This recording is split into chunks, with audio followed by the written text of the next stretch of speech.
Hello, I'm Sean Murray, and this is The Conversation, where we take an alternative look at political events and current affairs through an Irish lens. In this show, we hope to pick, probe, investigate, and uncover the stories that you want to hear. We go where mainstream won't go. This week, we look at the recent legacy bill that was passed at Westminster. How does this now affect victims, and what can be done to repeal it? My next guest is a columnist and regular political commentator on broadcast television.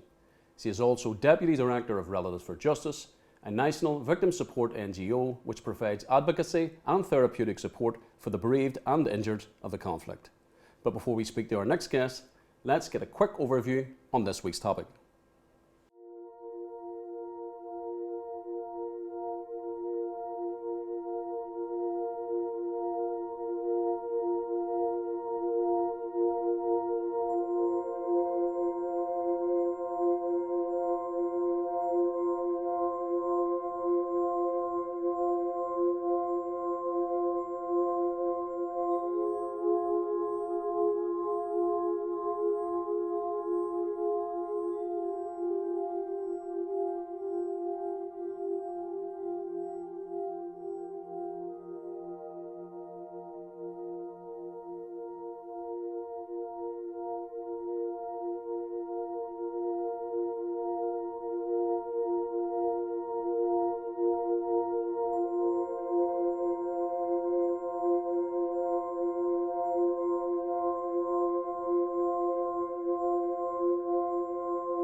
As always, we are joined by our resident co-presenter, Michelle Gildernew. Michelle is the current MP for Fermanagh, South Tyrone. She has served in the Northern Ireland Assembly as a former Minister for Agriculture and Rural Development and chairperson of the Health Committee, amongst other things. Michelle has been a Sinn Féin activist since her teens and has been elected almost continuously since 1998. And today's guest is Andrée Murphy. André is a human rights advocate working on behalf of victims affected by political violence during the recent conflict. Andrée Murphy, welcome to the show. Thank you, Sean. Lovely to be here. Great to see you. So André, tell me a bit about your childhood growing up.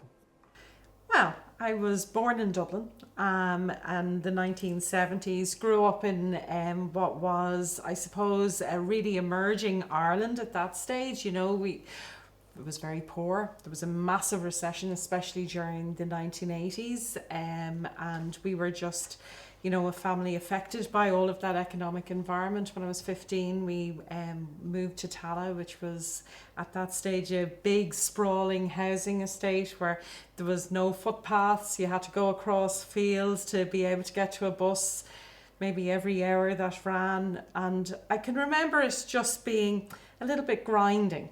You know, that everything seemed in black and white in Dublin, where everywhere else looked like it was in colour, but I loved it. And were you always interested in human rights, so where did that come from? I think growing up in Dublin and what I've just described, where you'd be in a place where nobody had any money, and particularly women. And women at that stage had no effective rights. And, you know, I can remember when the marriage bar went in the civil service. You know, my mother, because my parents split up, received a benefit called the Deserted Wives Allowance. If you were a child, if you were unmarried at that stage, you got and you had children, you had a unmarried mother's allowance and whatever. That was the type of society we lived in. Yet women ran everything while men were unemployed or maybe had to go away. Women kept Dublin running and the communities that we were in. And I can remember then that sense of, you know, we here have no money. We've no access to effective education. We've got women who are going through all of this. And, you know, where's the rights? Where are we as equal citizens? There is no sense of equal citizenship. And you became Deputy Director of Relatives for Justice. What kind of, can you just, for the audience's sake, tell us what kind of services that victims can avail of? Yes, so Relatives for Justice comes from families coming together to say us too. So people who were affected by state violence in particular, their experience of violence and of violent bereavement was completely dismissed, where they weren't seen as equal victims. And so all of our services, whether it's advocacy where they're pursuing legal justice through different avenues, whether it's recording their own story, trying to break imposed state narratives or censored narratives, or whether it's even seeking support with the traumatic effects of that experience, was very, very difficult for many families. How do you go, if you've been affected by a state violation, to an arm of the state and talk about your life falling apart? You're afraid that the state is also going to perhaps take your children. You're afraid that you're going to be sectioned and taken away from your family. So for us, our support came very, very organically, where we were stepping into the places where the state had failed families. How can you support someone going to an inquest, for example, if they don't have money to be able to pay the rent or to buy food? How can you engage in any sort of education if you can't even walk through the door at night because you're so afraid because your father was killed at night and you've never been able to cross the door since? Those are the type of organic, connected support services we're able to provide now. So, André, you've been nurturing victims for decades now. How do the people that you work with feel about the latest proposals that have been forced through the British government around legacy? Michelle, I've been doing this for over 20 years with families who have seen the very worst of days. And the legacy bill is having an impact that I have never seen before. So for them, it is the British government saying their loved ones didn't matter. It's saying that what they did is completely okay. And it's saying they, as living relatives, and their experiences don't matter. It's saying that they are second-class citizens, that they are not beneficiaries of our peace process in any way, shape or form, that they are inconvenient, that they are to be dismissed. So for this is intergenerational. So we can think of people who, when their brother or sister were killed when they were children, they will talk about, on that day we lost our parents as well, because the trauma was so horrendous and the silence descended on their families. So for them to be able to then 10, 20 years later, in the context of a peace process, pursue justice, record narratives, say, let's have due process for my brother or my sister. And their parents pass away and pass on a mantle to them. For this to happen now with this legacy legislation is telling that family that they are not only letting down their brother and sister, they're also letting down their parents. And the devastation, I'm sorry, that came out of nowhere, I'm really sorry. The devastation for that family is not about a piece of law. It's not about whether they can get into a court. It is about the erasing of the memory of their child, of their brother or sister, their spouse, their parents. That's what this is doing. And what that does to a family and its impact can only be seen through our phones the day after, where people are expressing suicidal thoughts.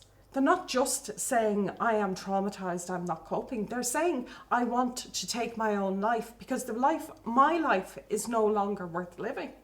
Not only was the life of my loved one taken away, but my life is no longer worth living. Chris Heaton Harris was quaffing champagne the night this was passed because they think they've done a good thing, because they don't have to look in the eyes of these mothers who know they are going to die, who are going to die before their children's justice is delivered, the truth about their child, who was not a gunman or a gunwoman, who was not someone that the British Army could just take away and snuff out their life and then cover up the files and hide them away until 2064 or 2070. Those women know they're going to die without having any of truth and without any justice. Chris Heaton Harris doesn't have to look in any of their eyes. And it doesn't matter if it was the British Army or the RUC or the IRA or a loyalist that took those lives. Those loved ones mattered. And those families matter. And what this is doing is inhumane in an extraordinary way that no one in a developed country in 2023 should even be cognizant of. And André, so what can we do? I mean, what can the general public do, or what can we do to repeal this, or for to have this reversed? It occurs to me that there are many people who don't even know what's happened. I think maybe people in the north, in these 6 counties, know. People in the south don't know. People in mainland Britain certainly don't know, unless their loved one happened to be in some way caught up in the conflict, maybe as a British soldier who died here, or if they were caught in a bombing committed by the IRA in Britain. That's the only way that they would know, because there has been no conversation about this. It hasn't impacted. You can tell even that the politicians who passed this haven't thought twice about it, because they don't matter. Irish lives haven't mattered. For people to get involved, they need to start saying these people matter. They need to find out the names of those who've killed. So the Julie Livingstons, the Carol Ann Kellys, they need to find out those names. And then they need to go to the MPs and they need to sit in front of them and say this is wrong. They need to say to the Irish government, who are currently, in fairness, saying this was a unilateral action outside the terms of the Good Friday Agreement in a breach of the peace process. The Irish government needs to know that they have the back of people, that people have their backs when they say we could take this to the European Court of Human Rights as an interstate case. They need to go and do that. And they know they need to go and do it, but they need to know that they have the support of people when they go and do it, because it's a very, very significant step to take. People in America need to really tell the British government this is going to have implications. We said during Brexit that would have financial implications when the British government acted unilaterally because it threatened the Good Friday Agreement. Why isn't that same pressure coming on the British government now from America? Why isn't the same pressure coming on from citizens here? We need to stand up for not only the dead, but also for the families who are living, so that they don't feel that that their lives are not worth living. We facilitated meetings in Westminster with some of the victims' families, and there, to be honest, there wasn't a lot of interest from MPs in Britain. What do you think is next for the victims in terms of the next practical steps? Practically, we need to put the pressure on the Irish government. We need to say to them about an interstate case that goes to the European Court. There are some families who are working with their lawyers in collectively with law firms where there are going to be challenges that go through the domestic courts. This won't go away. You know, it will just mean that the parents will all be dead. Most of the spouses will be dead. It will be the children and grandchildren of those killed. And we are sentencing our 2 countries to perpetual trauma if we don't resolve this. Just moving on slightly, André, you spoke recently about censorship in the media. Now, we're seeing a change in landscape, obviously, with the proliferation of digital and social media. But just for the audience's sake, just to give them an awareness of how draconian legislation was here for marginalised voices, and I'm thinking Section 31 in particular. Can you give the audience a sense of what that was like? It was so much more than just a piece of legislation. It was a way of thinking. Section 31 had always been part of the Broadcasting Act in the South. But in the early 1970s, there was a decision by the government, along with a new RTE, to decide how they would report the North, whose voices they would exclude. We only ever talked about Ireland as the 26 counties, so the North was excluded. The conflict that was raging, the human rights violations that were happening, were completely underreported, to the point that, you know, the Dublin and Monaghan bombings went off when I was a baby, right? I grew up not knowing that the bombs happened, let alone many people blaming the IRA for those bombs having gone off, even though it was the largest single atrocity in the entire of our conflict. And that was the impact of Section 31. It said that the North was other, the voices of those being harmed were other, dangerous, something you didn't want to be engaged in.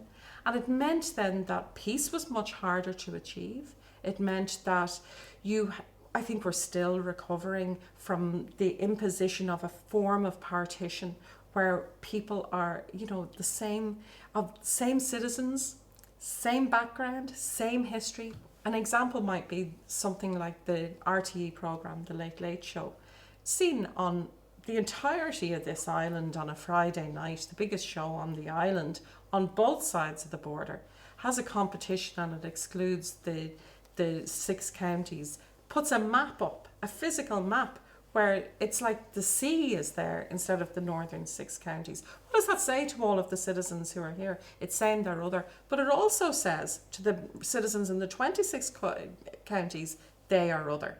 It was so effective in doing that.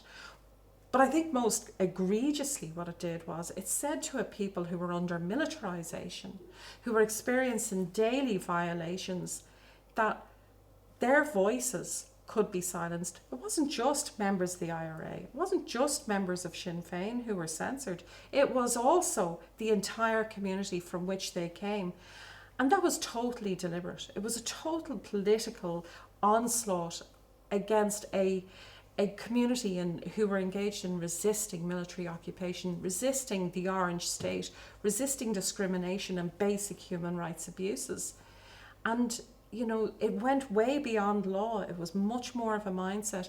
When it was introduced in the British Broadcasting Act too, it compounded the idea that people who were representative of and representing those who had been marginalised and discriminated against could be silenced. So that meant that those violations were silenced too, that they were considered dangerous and somehow illegitimate. It illegitimised an entire community.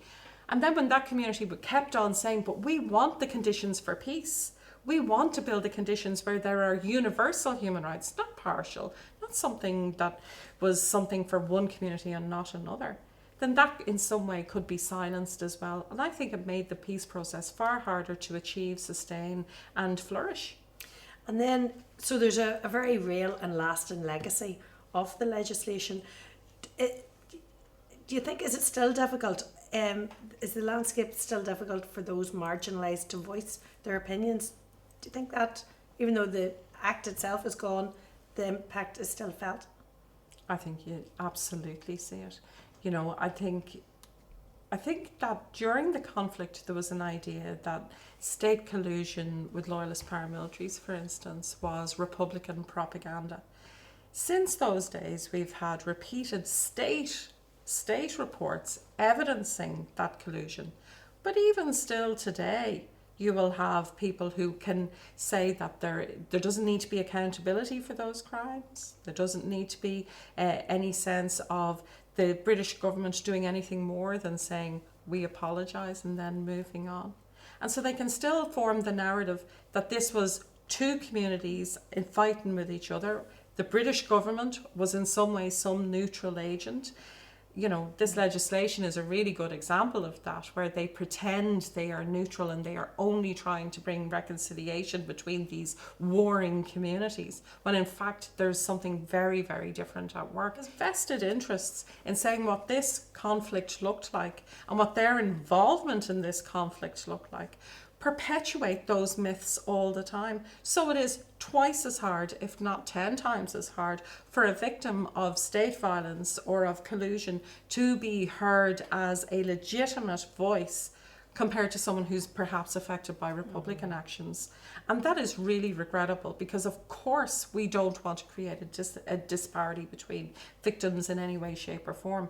But my goodness, we see words like innocent coming in, or we see all kinds of different variations of how we will treat victims and survivors, or how we will treat narratives of the conflict in any way, shape or form. And that hampers our recovery. So André, we all know what the British have been trying to do with this legacy bill. We've suffered it within our own communities, British state oppression for many, many years. We've understood the obfuscation. We've understood them hiding truth for victims for many, many years. This legacy bill only copper fastens what we already know. But thinking from a more international sense of things, and this could be another view, how do you see that this current legacy bill in an international dynamic, for example, the British abroad, and how that affects maybe atrocities being committed in the future abroad? Absolutely. So I think a big turning point for the debate was when Article 2 was applied to Iraq, where there were victims of British state violence in Iraq in holding centres essentially. And so the Article 3 and Article 2 of the ECHR was applied. And so all of a sudden you had vested interests in Britain then saying, oh, we thought that we could just go to all of these foreign places and we thought that we could do whatever we wanted and never be held accountable. And then the accountability thing starts to happen, where it isn't just that people release reports or concerns, they actually start to be held to account for their actions, quite like here. And so then they change what they can do. So first of all, they thought they could get away with foreign theatres. They thought that if they committed the violations in Afghanistan or Iraq, they would just create an environment of amnesty for those actions. But then they realised that they would have to do it here as well, because families were securing tiny measures of accountability for British state actions on this island. So they've created amnesty for all of it. And that has got to be of concern to the international community. The idea that a sovereign nation who is a founding signatory to the European Convention, to the international conventions on human rights, that they would be able to circumvent all of their human rights obligations, go to any country, carry out the most egregious of violations, and then count themselves completely unaccountable. Surely that has to worry the entire international community. But unfortunately, we haven't heard enough condemnation either. And I think that's where we need to, that's the next step. I think you're right. I think that you can see the human rights community. So the United Nations have said this is terrible. The European Commissioner for Human Rights has voiced concerns. But the nation states haven't. We haven't seen that engagement from the states. And that's the difference to Brexit, where there was a rogue state attitude around leaving the EU and their way of leaving the EU. The states got involved because they could see that it was in their interest to do it. On this, families have been completely abandoned and human rights have been completely abandoned by the nation states, and that's who we need to, it would make a quantifiable difference if we saw the kinds of commentary that we had seen from the likes of Luxembourg or from the Swedish nation or whatever around Brexit. If we started seeing that around legacy, I think it could make a big difference. Well, André, we're all very proud of your work, the work that you and Mark do at Relics for Justice, and we want to thank you for coming in today. It's always good to see you. Thanks so much for having me. Okay. Thanks a million. This week we take a look at the use of censorship during the recent conflict. Both Section 31, enacted in the Irish Republic, as well as the British broadcasting ban, were deployed to marginalise growing support for Sinn Féin. With the party as popular as ever with voters as they've ever been, was censorship a wise decision in hindsight? Censorship has been widely deployed as a tool to silence radical or alternative voices during the recent conflict. In 1971, Fianna Fáil Minister for Justice Gerry Collins invoked Section 31 of the Republic of Ireland's broadcasting ban, forbidding broadcasters to interview or report statements by anyone speaking on behalf of a number of organisations, the most prominent of which was Sinn Féin. The Labour Party Minister, Conor Cruise O'Brien, further strengthened the ban in 1977 in an effort to halt the increasingly sophisticated media communication skills of the party. A similar ban was replicated by Britain in October 1988. The restrictions, announced by the Home Secretary Douglas Hurd, covered 11 organisations based in the north of Ireland. Broadcasters quickly found ways around the ban, chiefly by using actors to dub the voices of banned speakers, with the renowned actor Stephen Ray becoming the voice of Gerry Adams. The restrictions caused difficulties for British and Irish journalists who spoke out against censorship imposed by various other countries, such as Iraq and India. After the legislation around Section 31 lapsed in January 1994 in the Republic of Ireland, the British Prime Minister, John Major, lifted the broadcast ban on the 16th of September 1994, a fortnight after the first Provisional Irish Republican Army ceasefire, declared on the 31st of August 1994. For the first time in many years, a level political playing field saw marginal and alternative voices emerge from the cold. And that does it for another week. We'd love for you to join the conversation by sharing the link to today's programme to help us grow our audience across all our social media platforms. I'd like to thank our special guest, Andrée Murphy, and our resident co-host, Michelle Gildernew. In the meantime, the conversation will be back next week with more investigations and analysis. I'm Sean Murray. Bye for now.